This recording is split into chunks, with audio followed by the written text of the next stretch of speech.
Okay, so I just finished cooking the rice. What I like to do with my rice, so here's a couple ways that you can do it. You can wash the rice before you boil it for 15 minutes to get the starch off, or afterwards, after you've cooked it, you can throw it, you know, in a strainer to get the starch off. That way it is not stuck together and it's not gummy when you get ready to use it in other dishes. So that's the tip that I like to use. Realizing is this strainer is not large enough for all the rice that I prepared. So I went ahead and grabbed my colander. And I'm just going to rinse it off. I'm rinsing it off with cold water. Number one, to bring the temperature down so that, well, not number one, but that's the reason I'm doing it. I want to bring the temperature down so it doesn't continue to cook.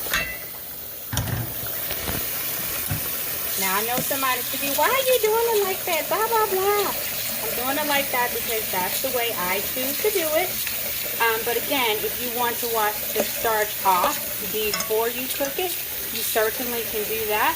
Or if the starch doesn't bother you, you can, you know, you can do it. You can just cook your rice without removing the starch. And so you see how the rice grains are not all stuck together, how they would be if the starch was still there. So I like to do it that way.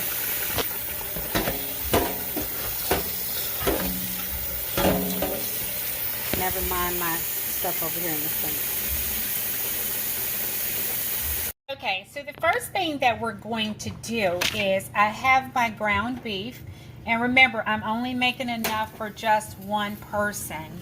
And so, you know, just to have a couple of servings of this. So what I have is my ground beef. I've cut up some bell pepper. I like to use red bell pepper just because the color, you know, makes it present well. But if all you have is green bell pepper or yellow bell pepper, use what you have.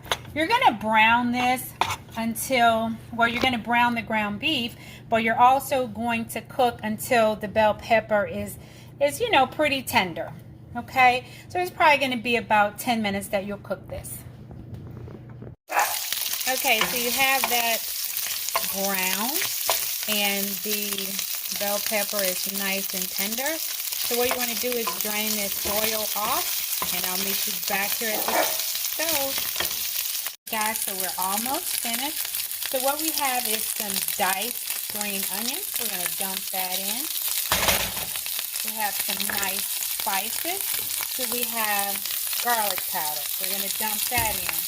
We have Creole seasoning. I like Tony Satchery, but you can use whatever you like. Let's drop the heat a little bit. I have it on medium, but let's drop it more. I have some nice cayenne pepper. I didn't do that one. That's Alexa. She thinks I'm talking to her. So I've already pre-measured that out. I'm going to dump that in. And remember that rice we cooked earlier? Let's dump that in as well. Guys, so I've dumped in my rice. And what we're going to do now is we're going to just let this continue to cook just a little bit longer, maybe about 5 or 6 minutes until all of the moisture has cooked out. What I like to do, just to give it some color, I throw some paprika on it. Kind of make it dirty, if you will. And that is it for dirty rice, guys.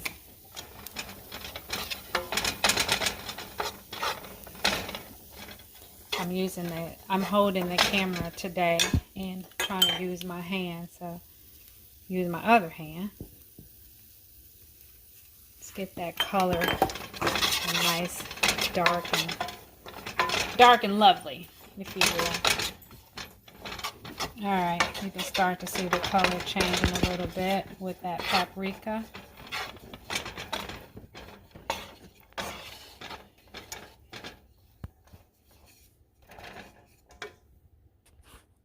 Yummy, it smells so good. Okay guys, so I just pulled it out of the skillet. Doesn't that look beautiful with the green onions and the red peppers, the ground beef? That paprika helped to give it a really nice beautiful color, a little smoky flavor. Guys, as always, thank you for watching, and I'll see you in my next video. Don't forget to smash that like button and don't forget to subscribe.